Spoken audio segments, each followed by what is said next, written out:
Under-19 world cup জিতেছেন 4.5 বছর হলো, এখনও ক্যাপ্টেন আকবর আলী এইচপি ইউনিটে, রাকিবুল হাসানও তাই। এমনকি 23টা আন্তর্জাতিক ম্যাচ খেলে ফেলা শামীম পাটোয়ারিকে এখনও এইচপিতে রাখা হয়েছে। বছরের পর বছর ধরে তাদের এভাবে এইচপিতে রেখে ক্রিকেটার হিসেবে তাদের মানসিক বিকাশকেই বাধাগ্রস্ত করা হচ্ছে না তো, যেখানে তাদের এখন থাকা উচিত এ দল কিংবা বাংলাদেশ টাইগার্সের সাথে। শিল্পী যে ছবি আঁকে, সে এখন যে ধরনের ছবি আঁকতে চায় এতদিন অভিজ্ঞতার পরে, সেই ছবিটা আঁকার সুযোগ আমরা ওদেরকে দিচ্ছি না। It's not about playing in the national team. আমি আন্ডার-19 খেলতাম, আমি খুব ভালো খেলেছি, সবাই জানে আমি একটু ভবিষ্যতের সম্ভাবনা খেলোয়াড়। এখন আমি এইচপিতে আছি কয়েক বছর, সামনে আমি এ টিমে যাওয়ার স্বপ্ন দেখি।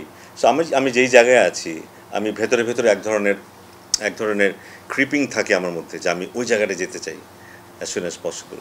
কিন্তু সেটা যখন সম্ভব হয় না, এক ধরনের ফ্রাস্ট্রেশন তৈরি হয়, তখন ভেতরে ভেতরে এক ধরনের ফ্রাস্ট্রেশন তৈরি হয়, এবং সেটা খুবই কি বলবো, নেতিবাচক একটা ভূমিকা রাখে কিন্তু আমার গ্রোথের উপরে। কিন্তু সো এগুলি লক্ষ্য করা খুব জরুরি, বিশেষ করে সিলেকশন প্যানেলের জন্য, কারণ তারাই খেলোয়াড়দেরকে দেখে কে কী অবস্থায় আছে, ওই খেলোয়াড়দের সাথে যোগাযোগ রাখা এবং ওদের জন্য সঠিক পরিকল্পনাটা রাখা, ওরা যেন ফ্রাস্ট্রেটেড না হয়ে যায়, ওরা যেন নিজেদেরকে এক্সপ্রেস করতে পারে, প্রমাণ করার সুযোগটা যেন ওরা পায় যে হ্যাঁ, ওরা এখন সাকিবের জায়গায় রিপ্লেসমেন্ট হিসাবে ও যোগ্য, মাহমুদুল্লাহর জায়গায় আমি খেলার জন্য আমি যোগ্য হয়ে বসে আছি, have a look at me.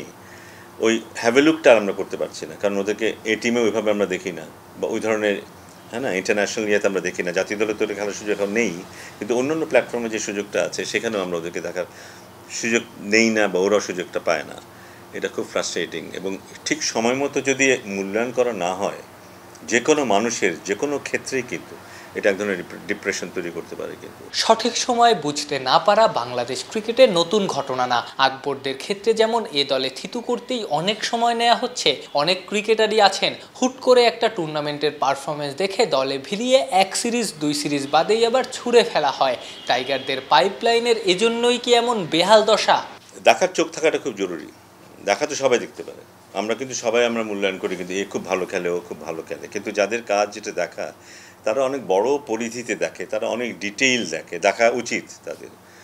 এবং সেই দেখাটা এমনই হওয়া উচিত যখন একজনকে সে স্বীকৃতি দেবে, হ্যাঁ এর মধ্যে সম্ভাবনা আছে।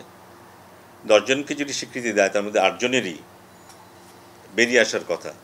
আমরা যদি দেখি 10 জনের মধ্যে 8 জনই বেরিয়ে আসতে পারলো না, 8 জনই আবার চলে গেল, তাহলে বুঝতে হবে ওখানে ব্যর্থতা।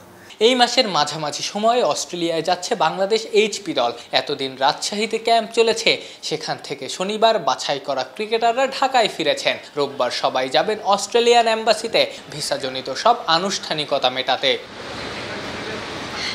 আফনান পিয়াল, অলরাউন্ডার।